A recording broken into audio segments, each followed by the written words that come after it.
Hey, what's up, everybody? It's Daryl Stinson. Just got done speaking here in Louisiana.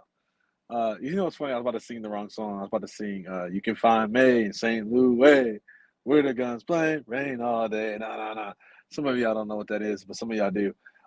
If you don't know what it is, it's probably a good thing. That's Nelly Furtado.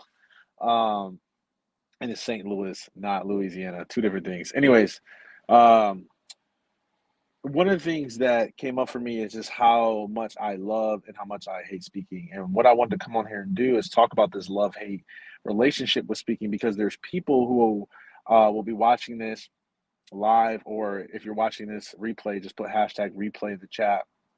And uh, there's people who you love speaking and you want to be a speaker, or that, you have a desire or calling to speak on changes to speak on stages to change lives.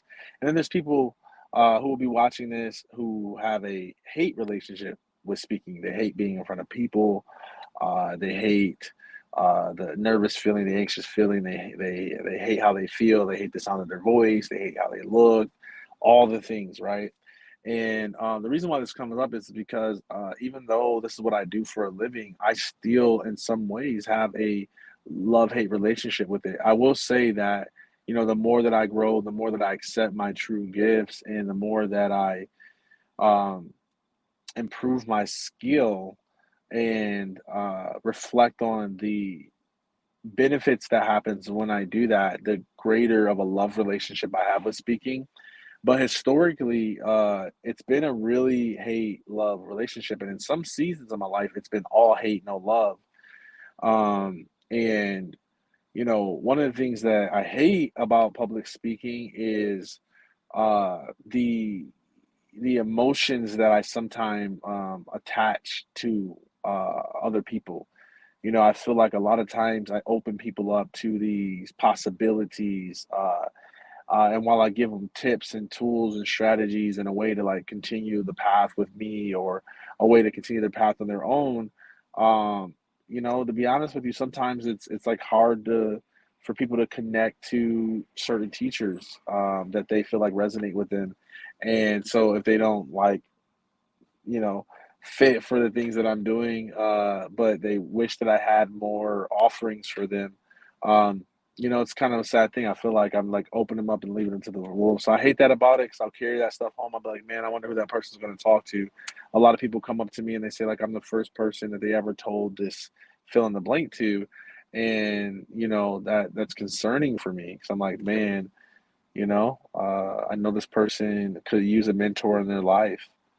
Um, and so that's one thing that I hate about speaking. Another thing is just it still brings up a lot of insecurity for me. I still feel like thank you for your insight, Daryl. I love your content. Thanks, Tim. I really appreciate that. Let me know where you're tuning in from, my friend. Uh, I hate that there's still that insecurity. A lot of it's learned. I get made fun of for the way that I look, for the way that I talk. I still sometimes feel that way.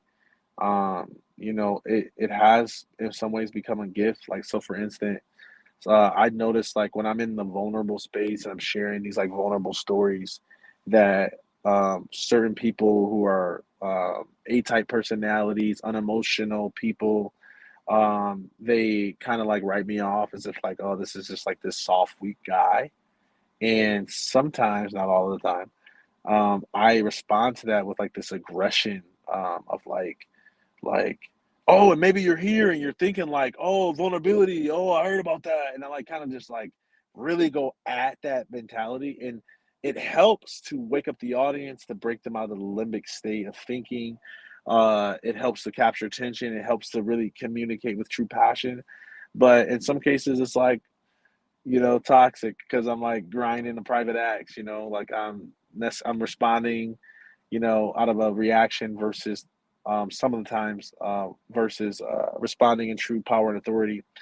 And I'm just bouncing back and forth here from like, hey, I hate it, I love it. Hey, I hate it, I love it. Hey, it's a good thing. Hey, it's a bad thing. Because I think it's a fallacy to think that speakers just get up here and they always are confident and they never have anxiety and they always love it and it's all amazing and all you do is fly first class and like do all the great things, stay at all the hotels, have all the experiences. And yeah, it's a lot of that that's included. But what about when you gotta catch a gig the next day in another city and you gotta catch a red-eye flight and you're only going off of 4 hours of sleep?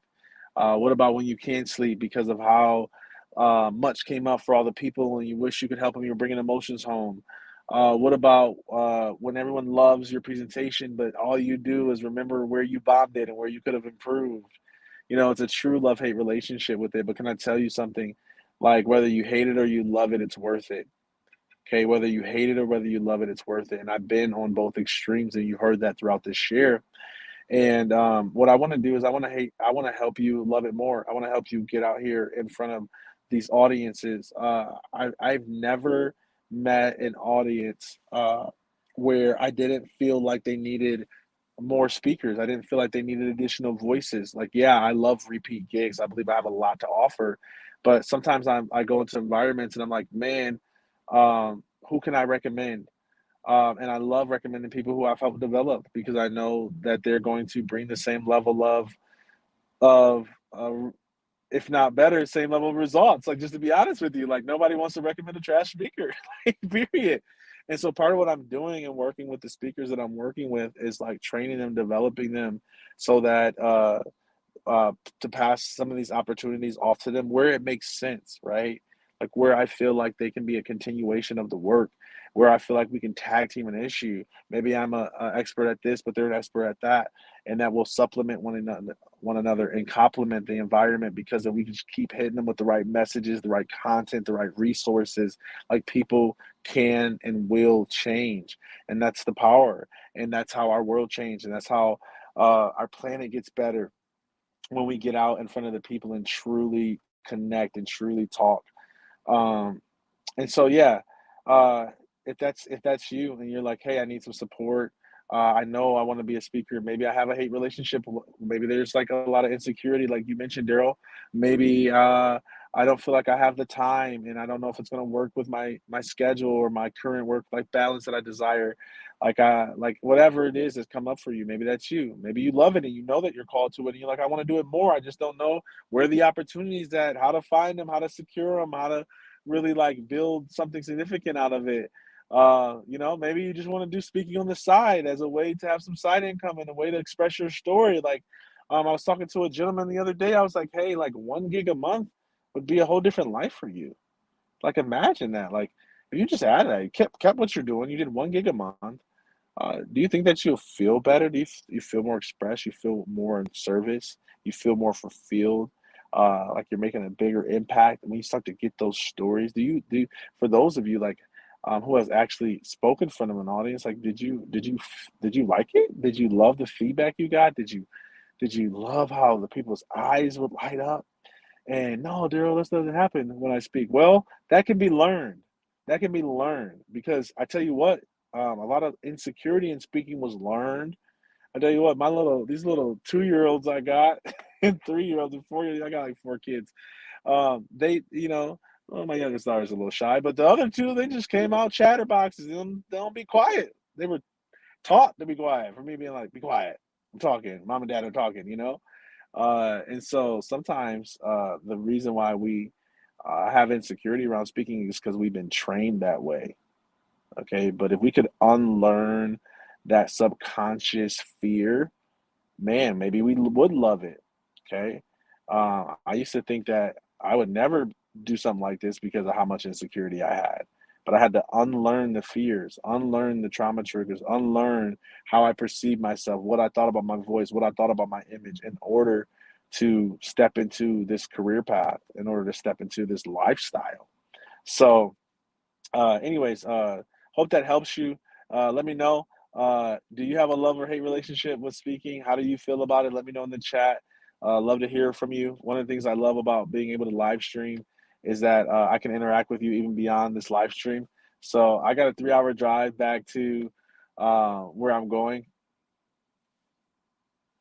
Excuse me. I got a 3-hour drive back to where I'm staying tonight, and so I got a lot of time to respond, to your comments and things like that. And for those of you who know me, hit me up. You know, I love to talk and commute. For my clients, the best time to catch your boy is after gigs because I got so much insight. I'm in the work real time, so the level of wisdom that comes in reflection is so powerful. Like when I played sports, there was like playing the game and then there was watching film and reviewing the game. Like when you watch film and I'm running through the day, I'm paying attention to where I messed up, but also where I stepped up and really taking away some powerful insights. So I know my group call in the morning with my clients is going to be powerful because I'm gonna just like come with all these insights for them. But hit me up. Hit me up. I'd love to hear from y'all. Okay. Thanks for chiming in wherever you're tuning in from. Get out there, share your message, share your story, change the world one stage, one voice at a time. Okay. Peace.